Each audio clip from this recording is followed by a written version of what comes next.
వాణ్ణి నువ్వు పొందలేవు.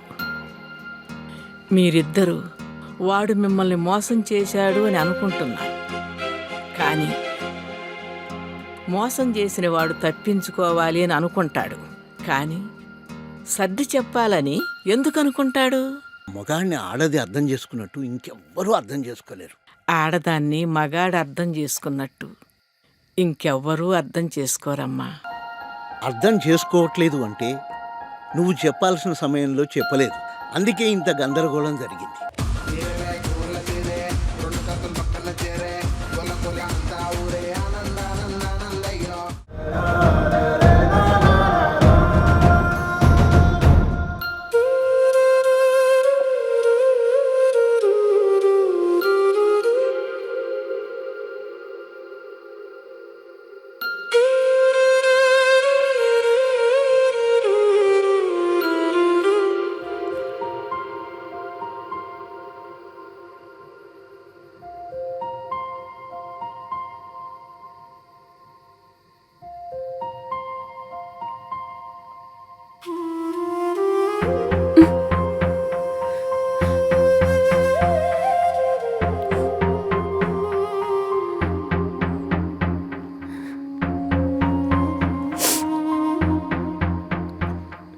నా వల్ల నువ్వు చాలా బాధపడుతున్నావు.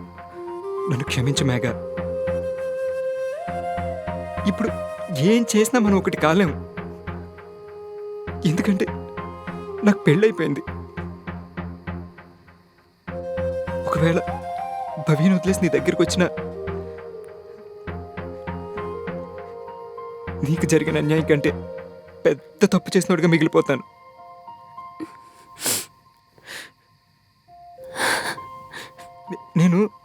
నేను వదిలేస్తే నీ ఒక్కదాని విషయంలోనే మోసగాడిగా మిగిలిపోతాను. అదే నేను తన్ను వదిలేస్తే సొసైటీ మొత్తం తను తప్పుడు వ్యక్తిగా చూస్తారు. దానికి కారణం నువ్వే అవుతావు. అలా అవ్వడం నాకు ఇష్టం లేదు. నా దృష్టిలో నేను తక్కువ చేసి చూడడం కానీ తక్కువ చేసి మాట్లాడడం కానీ చేయకూడదు.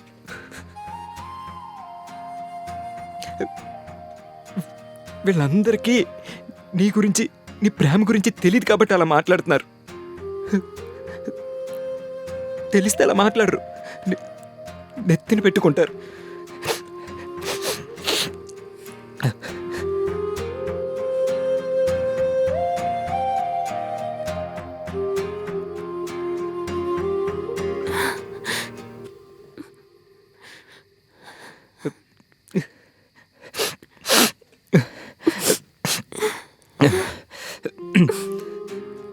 నువ్వెప్పుడు ఏడవకూడదు అనుకున్నాను, నీ కంట్లో కన్నీళ్ళు చూడకూడదు అనుకున్నాను.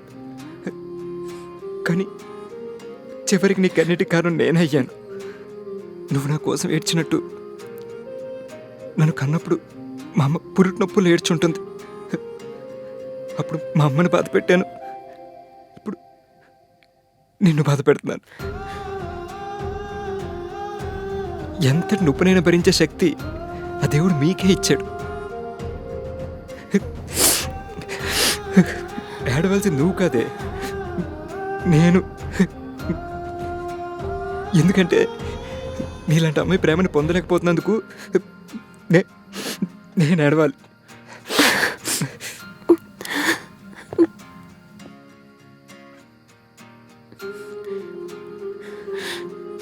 ఒకసారి నన్ను చూడవే. నన్ను చూడడం కూడా ఇష్టం లేదా?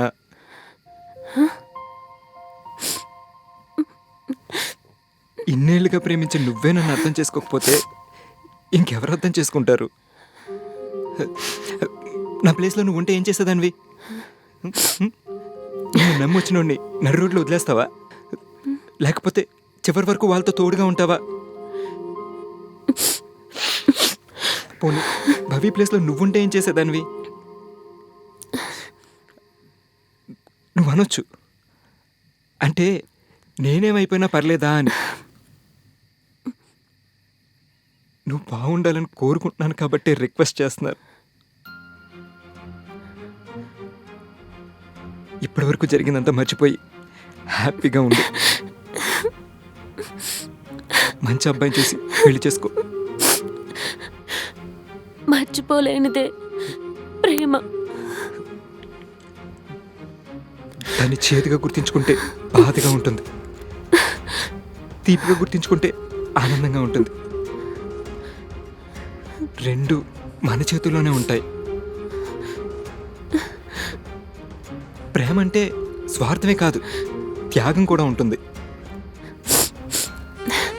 కలిసి ఉన్నప్పుడు ఎంత స్వచ్ఛంగా ఉంటుందో విడిపోయినప్పుడు కూడా అంతే స్వచ్ఛంగా ఉండాలి.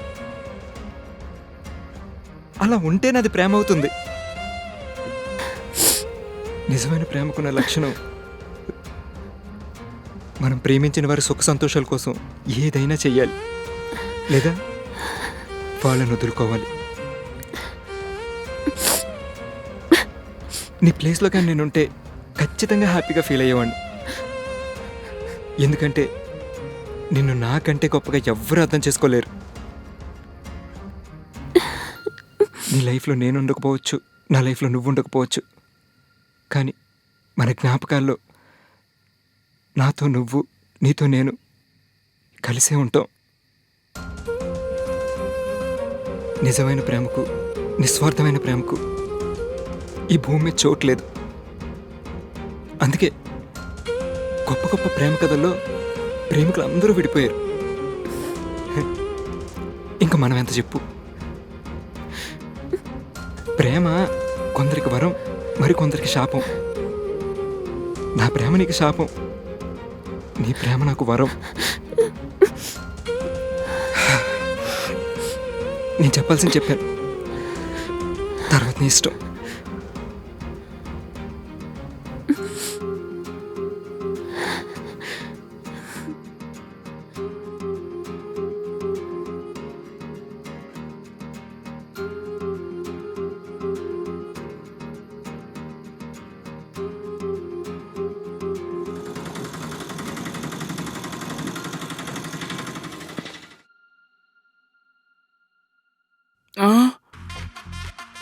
ఓడి అబ్బా అన్నా అన్నా వాడు చూస్తుంది అన్నా. మనకెందుకు అది? అన్నా ఒకసారి లేరా ఒకసారి రా అన్నా. కస్టమర్తో మాట్లాడుతున్నాను. నువ్వు రా అన్నా, ఇక్కడ కుంపలు మునిగిపోతుంటే. దా ఏమైందిరా? ఒక్కసారి అక్కడ చూడు. ఎక్కడ చూడ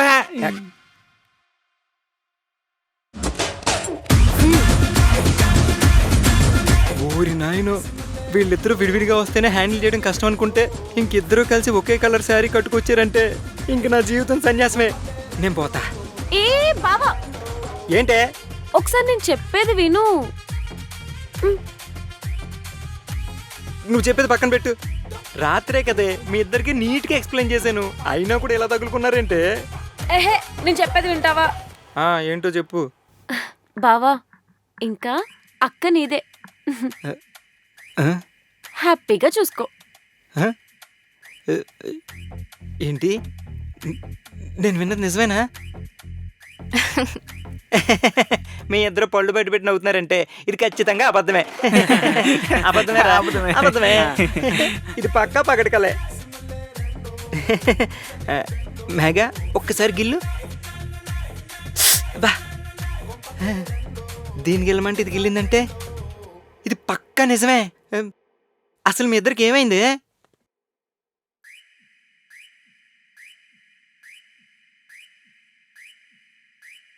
లోపలికి రావచ్చా?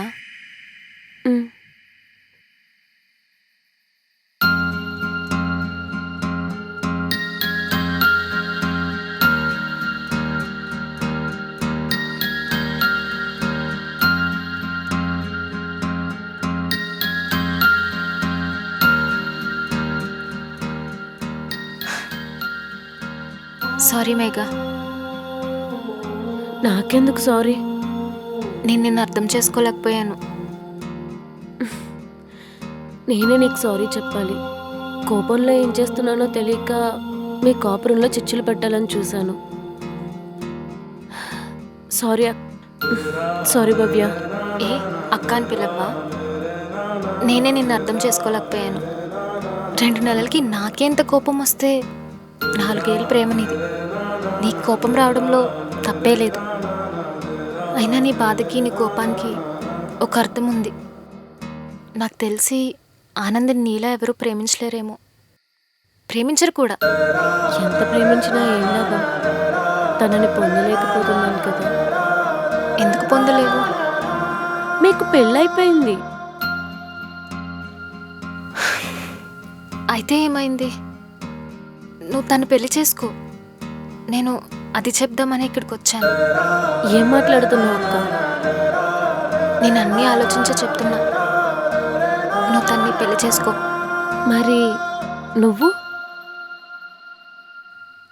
నేను ఇక్కడే ఎక్కడో ఏదో ఒక జాబ్ చూసుకుంటాను. మీ ఫ్యామిలీకి ఏం చెప్తావు? అవన్నీ నేను చూసుకుంటాను. నువ్వేం చూసుకోవాల్సిన అవసరం లేదు. నువ్వు వాడితోనే ఉండు, నేనే వెళ్ళిపోతాను. అరే నేను చెప్తున్నా కదా చూసుకుంటానని. అక్క, మనం ఎలాంటి సమాజంలో బతుకుతున్నామో అర్థమవుతుందా? అక్క తమ్ముడు రోడ్డు మీద వెళ్తేనే చాలా చిరాగ్గా చూస్తున్నారు. అలాంటిది భర్త వదిలేసిన భార్యని ఎలా చూస్తారో ఊహించుకో. ఎవరో ఏదో అంటే మనం ఎందుకు బాధపడాలి? అనేవాళ్ళు ఎప్పుడు ఏదో ఒకటి అంటూనే ఉంటారు.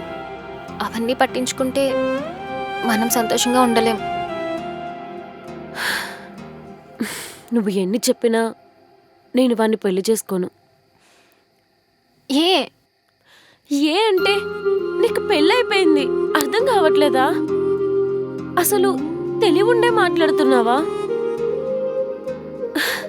ఇప్పుడు నేను వాడిని పెళ్లి చేసుకున్నా వాడి మనసులో నాకు చోటు లేదు.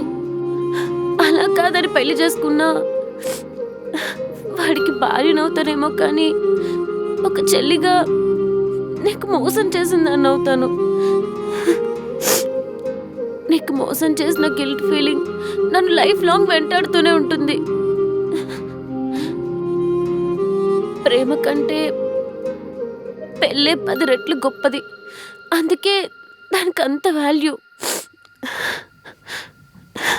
నేను ఎలా వచ్చానో అలానే వెళ్ళిపోతాను. పెళ్లి చేసుకొని ఫెయిల్ అవ్వడం కంటే ప్రేమలో ఫెయిల్ అవ్వడమే బెటర్ కదా.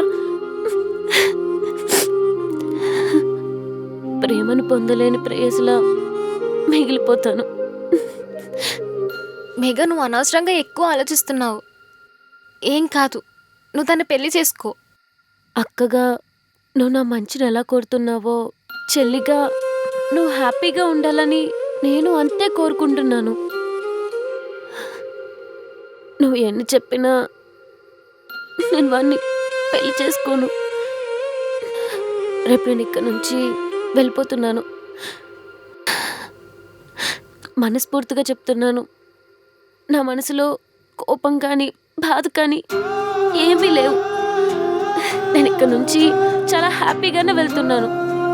ఒట్టు? నేను ఎంతగానో ప్రేమించిన బావ మీద ఒట్టు. ఫైనల్గా బావకో డోస్ ఇద్దామా?